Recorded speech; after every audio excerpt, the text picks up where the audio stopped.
Okay, the industry supply curve, this thing here, where does it come from and how is it connected to this firm supply curve we had just figured out? Well, we're going to explain this with figure 11.7 from your textbook, okay? And this is we're going to be developing or deriving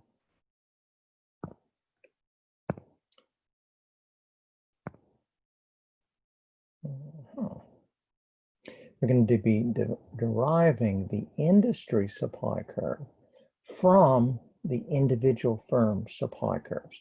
And to keep this simple, we're just going to assume there are only two firms in the market, firm one, firm two.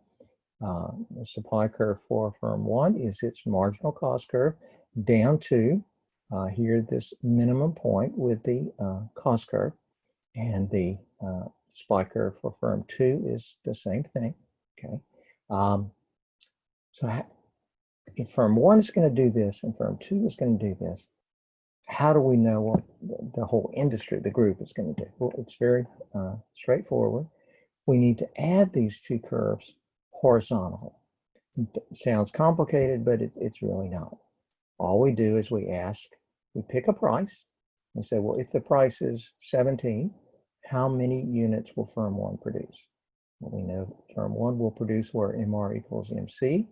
That's going to be right here. Firm one will produce 4 units. What will firm two do? Well, firm two is going to produce where MR equals MC. So we read over here, and that's going to be well, the firm would choose to produce 3, okay, because that's where MR equals MC. But we also have to ask, will the firm choose to produce anything at all? And here we see that if the firm is producing 3 units, then the average cost is going to be up here at $29. Firm is going to be losing money. This firm is going to choose to not produce.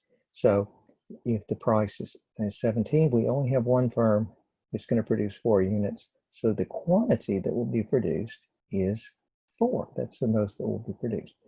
If the price goes up to $29, firm one will produce where MR equals MC, which is right here. Firm one produces 6. Firm two, at that price, will produce where MR equals MC. That's going to be here, and that's going to be 5 units. So we've got 5 units here, 6 units here. That's a total of 11. So over here we see that at a price of $29, the industry supply, they're willing to produce out to 11 units. That's the most they're willing to produce. Okay, so to find this industry supply curve, all we have to do is look at each price, figure out the quantity each firm will produce, add them together, plot those over here. So the industry supply curve is the horizontal summation of the individual firm supply curves. Now, with this, we are now ready to do some really useful things. Let's go on. We can first, before we get a vacation for graphs for a minute, long-run equilibrium. Okay. What do we mean by long-run equilibrium? Well, what we mean is this is where the market will tend to move to. When there's a change in the market, certain adjustments begin taking place. Once enough time has passed for those adjustments to occur, the situation we end up in is called the long-run equilibrium. And here I'm going to tell you what the long-run equilibrium is. It probably won't make any sense. It seems kind of illogical, but I'll state this, and then we will go through a series of graphs to demonstrate why this makes perfect sense. A market will be in long-run equilibrium if the price, which is market determined, is equal to average cost. Okay? If price is equal to average cost, then how much profit are the firms making? Profit is price minus average cost times quantity. So if price is equal to AC, then this term is 0 and profit will be 0. So if this is true, this is definitely true. But why would we think in the long run firms will be charging a price that's equal to the average cost? Why would we think that they're going to be making 0 profit? Isn't their whole point, their whole goal to make profit? Well, it may seem counterintuitive, but what we're going to see is that in the short run, they may be able to make profit. But in the long run, in a competitive market, that profit is going to be eliminated. And again, don't worry if it doesn't make sense to you right now. We're about to explain why this will happen. If we are in this long-run equilibrium where firms are making 0 profit, okay, that means that the firms in the industry are doing just as well as they could do if they deployed their resources elsewhere, but they're not doing any better than they could do elsewhere. So in this 0 profit long-run equilibrium, there is no incentive for new firms to enter the market, because in this market, firms aren't doing any better than firms in other markets. And because profit is 0, there is no incentive for existing firms to leave this market, because they are all covering their costs. They're able to pay their bills, which means they are covering their explicit costs.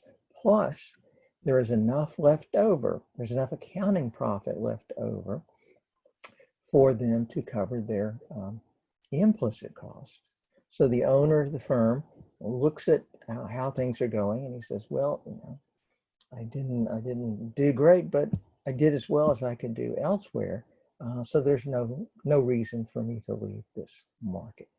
This is what we mean by long run equilibrium. And we are about to make the assertion that in a competitive market, firms are going to be pushed to this long run equilibrium. This is not where they want to go. They do not. They want to avoid this. But competitive forces, you could say Adam Smith's invisible hand, will push us to this long run equilibrium. And we'll see how that works in the next graph. All right.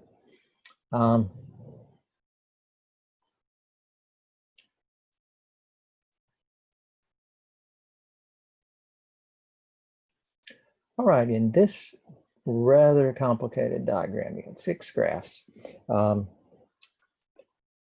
This basically is what we're going to be explaining for the remainder of this video. There's a lot here, and it's very, very important. I'm going to be taking each, starting with this, then we're going to consider what happens when there's a change in demand, and we're going to see how a competitive market responds to that change in demand. And then we're going to see ultimately where we're going to end up. So this shows you what we're about to go through. And this is the first graph. Here we have a competitive market in long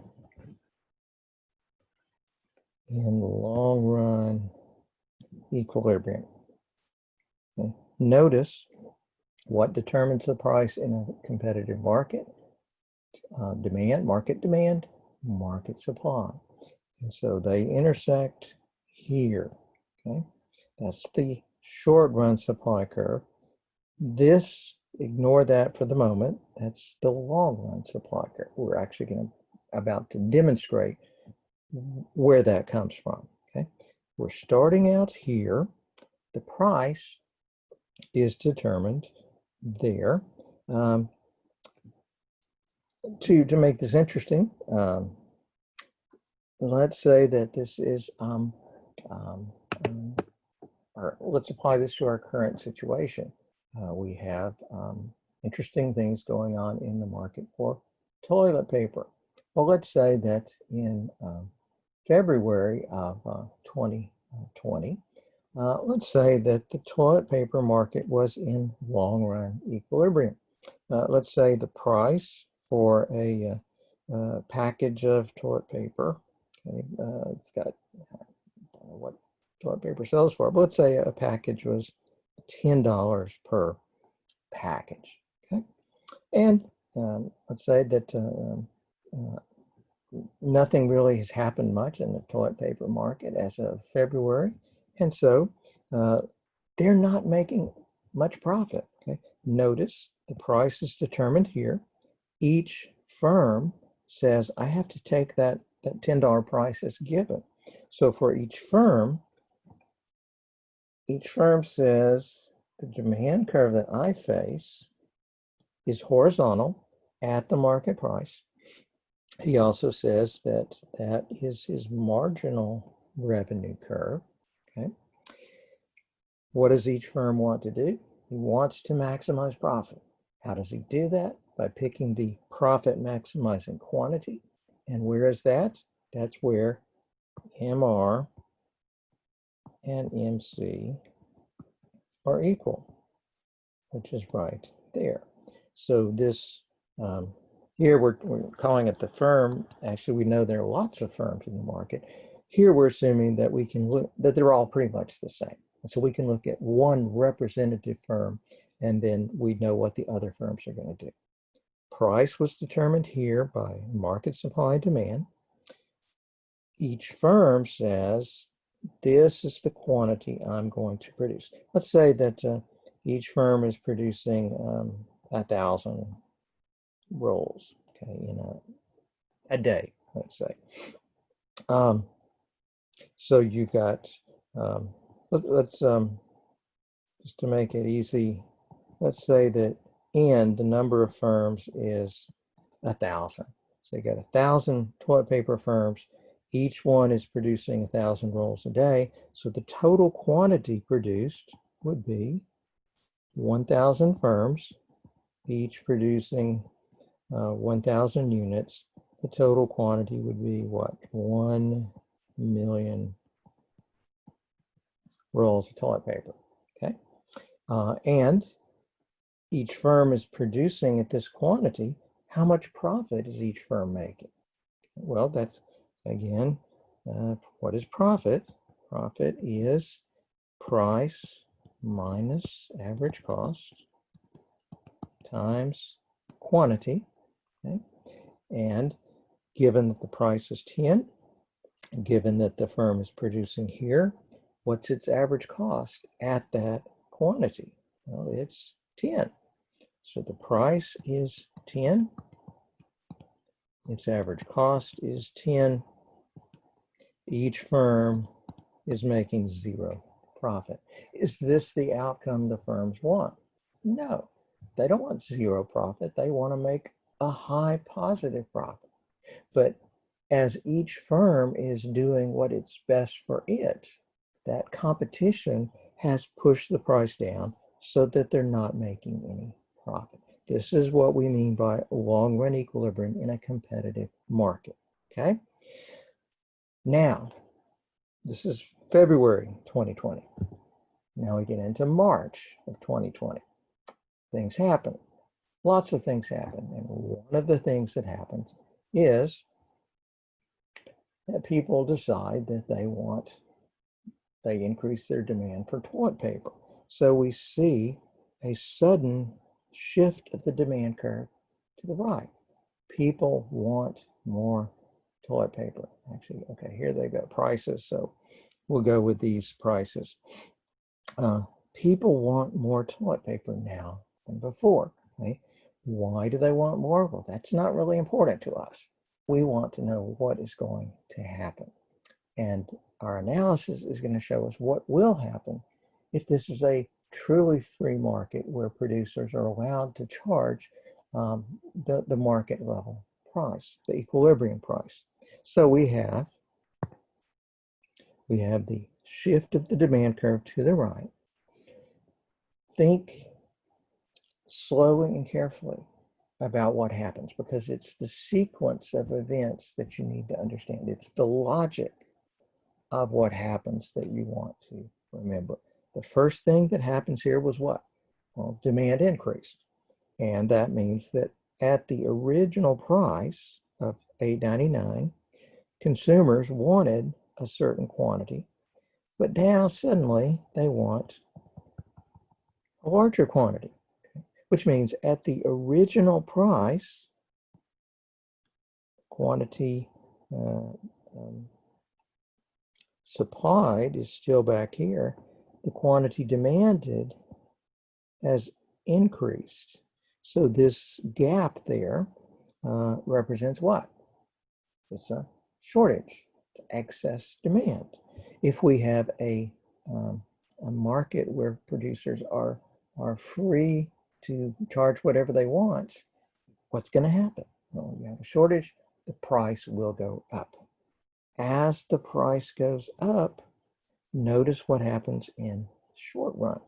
We've got an upward sloping short run supply curve.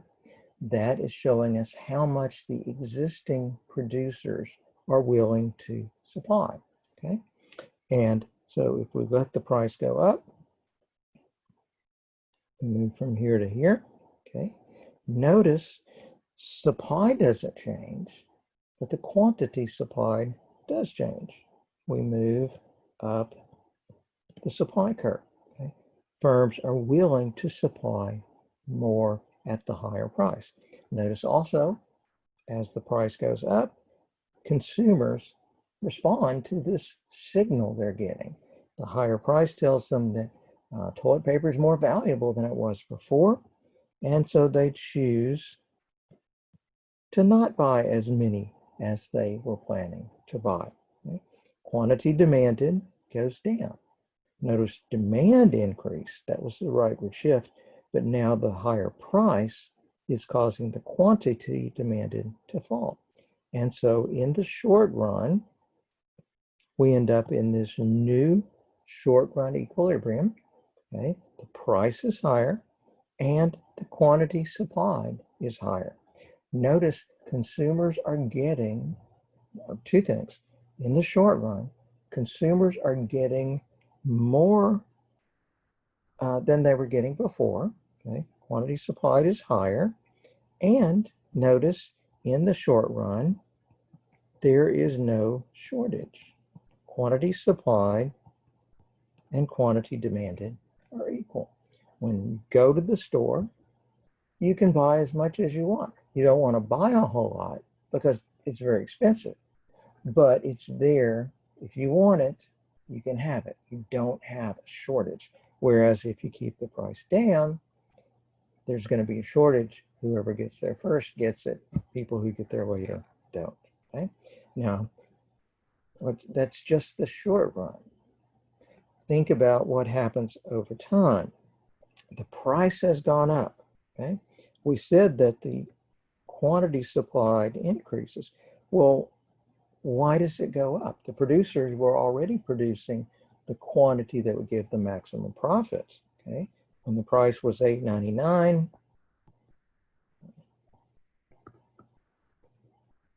they were producing where MR was equal to MC, which was right there. Okay? That was the quantity that was being supplied initially.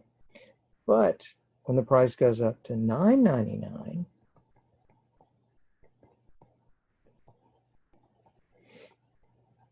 this is no longer the point where MR equals MC, because when the price goes up over here, that means the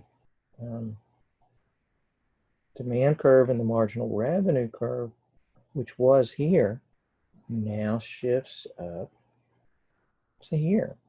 Okay, the whole thing is shifting up. And the firm is going to produce where it gets maximum profit, which is where MR equals MC, which is now right here. These firms that already were in the market, they were producing here, but now they're going to produce more. Producers are responding in the short run. Consumers are getting more of what they want. Why are the producers doing that? Because they feel sorry for the consumers? No, they are producing more because the higher price has made it in their interest to produce a larger quantity. And notice in our original equilibrium here and here, how much profit were the firms making? They were making zero profit. But because demand has gone up and the price has gone up, and firms have expanded and are producing more output, notice the profit that they're going to make. Okay, price is $9.99. Quantity they're producing is right here. Okay, just put in a number. Let's say 1,200 units. Okay, each firm is producing 1,200 units. How do we find the firm's profit? Well, as always, profit is price minus average cost times quantity. So the firm's profit will be $9.99 minus its average cost given this new larger quantity of output. Okay, so that's going to be right here. We don't know exactly what that's going to be, but we'll make an assumption. Let's say that the average cost here is $9.09. Okay,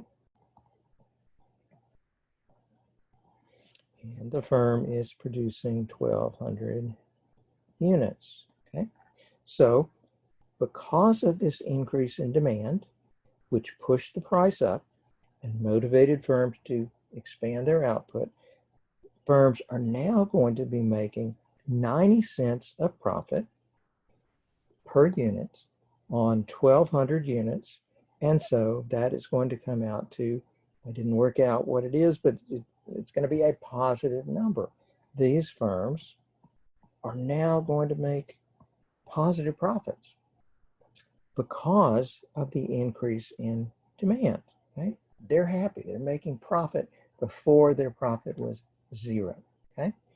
This is what happens in the short run when you have an increase in demand if the price is allowed to go up. But what if we have the situation we have in March 2020, where people say, this would be price gouging. It's not right for firms to raise their price, and governments have price gouging laws that make it illegal to raise prices during an emergency situation. So in effect, producers have not been allowed to raise price. And if you're not allowed to raise price, you get a shortage. And you don't get any incentive for firms to expand production. If we let the price go up, then firms do produce more in the short run. But what's even more important is what happens in the long run. Okay, let's go back to the situation where we're allowing the price to go up. Okay, price goes up to $9.99. Firms are making profits. Okay, when firms are making profit, what does positive profit lead to? Okay, positive economic profit means firms in this market are doing better than they can do anywhere else. And that means that firms outside of this market look at this market and they say, hey, we want some of that profit. And so positive profit in a competitive market always leads to entry. New firms are going to come in and start producing this product. Now, what happens when you have entry? We started out with a certain number of firms in this market, and with that, whatever number that was, that gave us this supply curve. Well, over time, as new firms enter this market, do you think we're going to get more output or less output? Well, of course, if you have more firms producing, you're going to get more output. When you have entry into the market, the market supply curve, okay? The short run market supply curve shifts right. This is an increase in supply.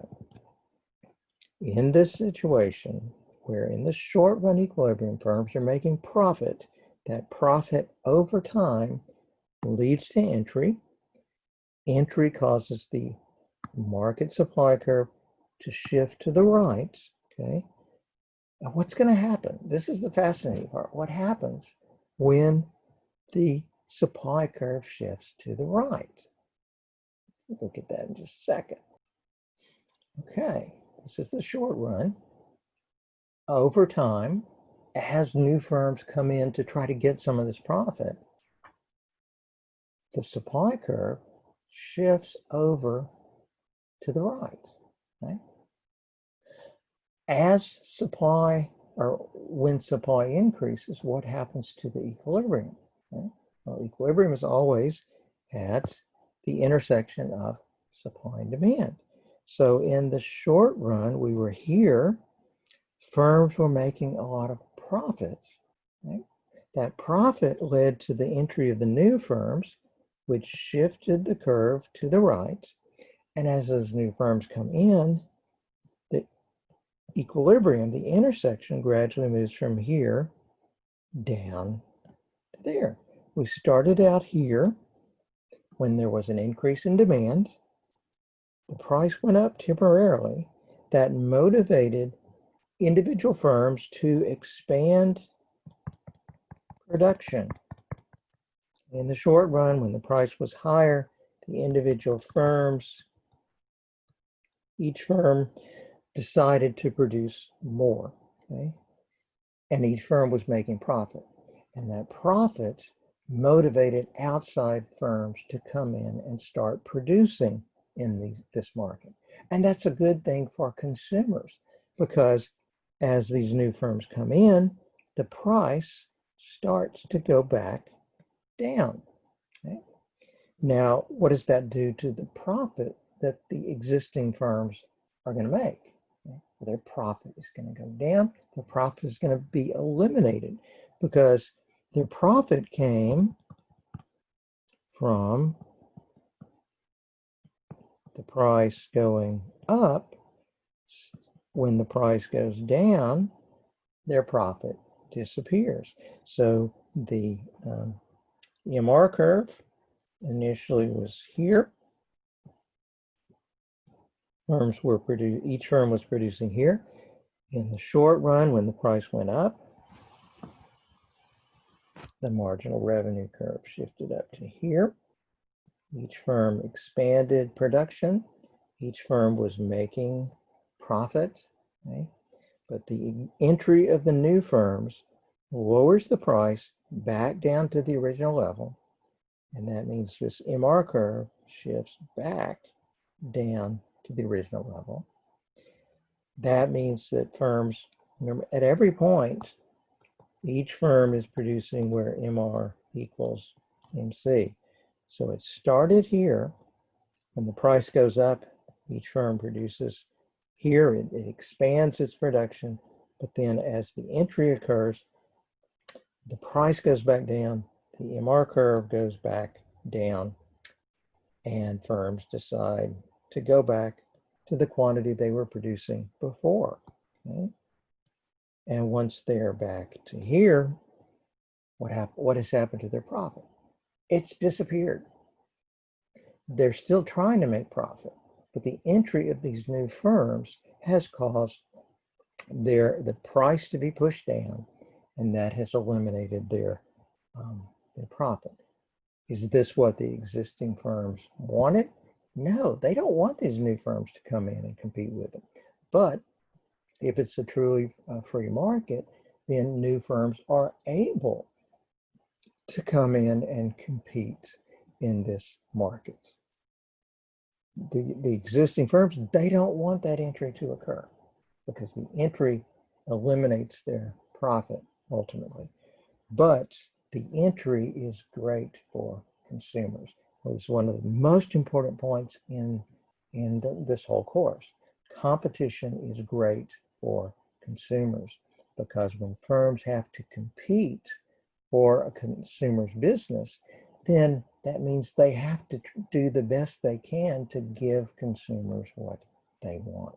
And the end result is that in a competitive market with lots of firms and where it's easy for new firms to come in and start competing, consumers get the product they want at the lowest possible price. Notice we started out here and here, where firms were not making any economic profit.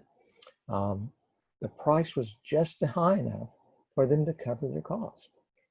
When consumers suddenly wanted more, the higher price gave the producers an incentive to respond to that and to give the consumers what they wanted. And so in the short run, consumers did get more of the product they wanted more of. They had to pay a higher price to get it, but they did get more. But the really neat part is that if you let the price go up in the short run, then entry occurs. Price is ultimately going to go back down. Consumers end up here where consumers are getting a lot more of the product that they want, and they're not even having to pay a higher price for it. Okay, this was a point of long-run equilibrium corresponding to this, because that was a point where price equals AC, which means zero profit. This also is a point of long-run equilibrium, because once we get back to here, corresponding to here, price is again equal to AC, and profit has been eliminated. So these are 2 points on the long-run supply curve. The long-run supply curve shows us how much firms are willing to provide given a period of time that's long enough for new firms to enter the market. Okay? And how long it will be, it's going to depend on conditions in each market. In some markets, you may be able to open up a new business in a month or two. Other markets, it will take longer. We don't really care how long it takes. We're saying, given enough time, when there's an increase in demand, producers will respond, and you're going to end up with profit being eliminated if it is a competitive market. Now, notice these 2 points are both at the same price. Right? That will not always be the case. This is an example of what is called a constant cost industry. And this is I'd say the most important for you to understand. It's the simplest. Basically, this is what happens in a competitive market under conditions where, as new firms enter the market, these cost curves are not affected. They don't shift. The book also talks about an increase in cost industry and a decrease in cost industry. Those work the same way as this, except, skip that.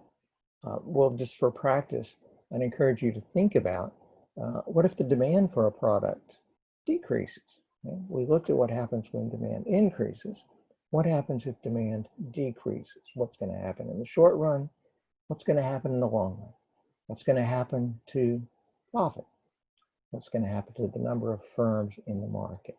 And where will the market end up? Okay. If we have an increasing cost industry, it's going to work the same way as the constant cost industry, except if it's an increasing cost industry, something extra happens. And I'll just touch on this briefly. If it's an increasing cost industry, that means that if the demand for a product increases as before. In the short run, what happens? The price goes up. Okay? When the price goes up, how do individual firms respond? Well, their marginal revenue curve shifts up.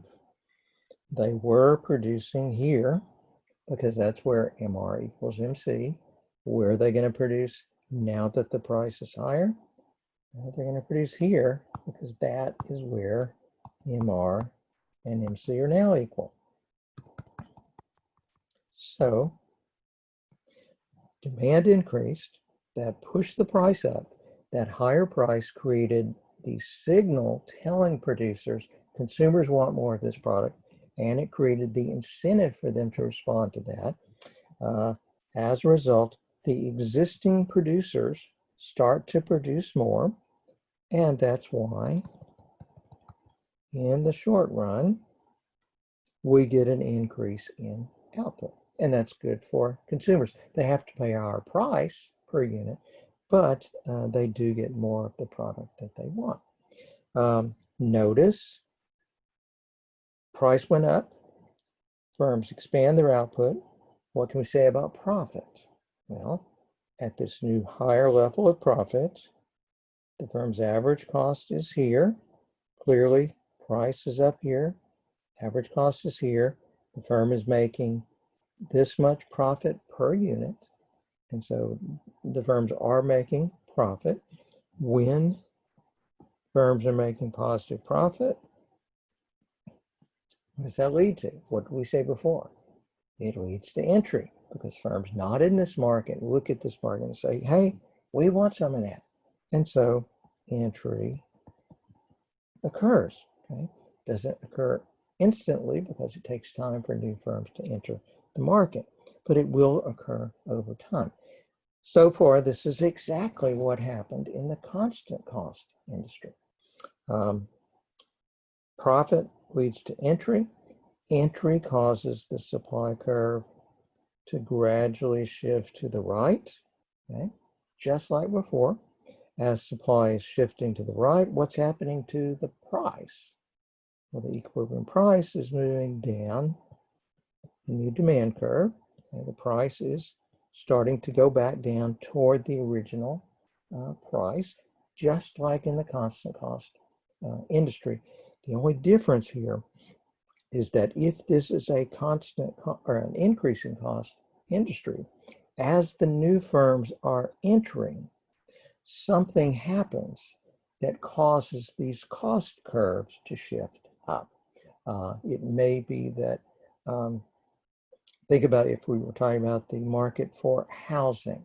Well, if you have lots of new companies coming into existence, which are building more and more houses, that may push up the price of inputs such as lumber. And if the price of lumber goes up, then it's going to cost more to build a house. So if it's an increasing cost industry, as all of this is happening, the average cost curve is going to shift up. Okay. So with increasing cost industry, you got several things happening. Demand increased, price went up, that creates profit. Profit leads to entry, supply is shifting to the right, the price is going down, but also the cost curve is starting to shift up. So the cost curve is going up, the price line is going down. We're still going to end up in a long run equilibrium where price and average cost are equal and where profit is zero. Okay? But if it's an increasing cost industry, we never get back to that original price. Okay? It's going to be somewhere in between the original price and the short run price. It might be a point like that. So for the increasing cost industry, it's going to include a point like the long run curve is going to include a point like that and a point like that. And so the long run supply curve for an increasing cost industry is going to be upward sloping, whereas the long run supply curve for a constant cost firm was horizontal, and the blue line there. And you can probably guess, if you have a decreasing cost industry, what do you think its long run curve is going to look like? Now it's going to be negatively sloped. And that is summarized here. These are long run industry cost curves. If it's an increasing cost industry, it's going to be upward sloping. If it's a constant cost industry, it's going to be horizontal. If it is decreasing cost industry, which is unusual, then it will tend to be somewhat negatively sloped. Like I said, that is unusual. Most of the time, supply curves are upward sloping, but this can happen. Okay. All right.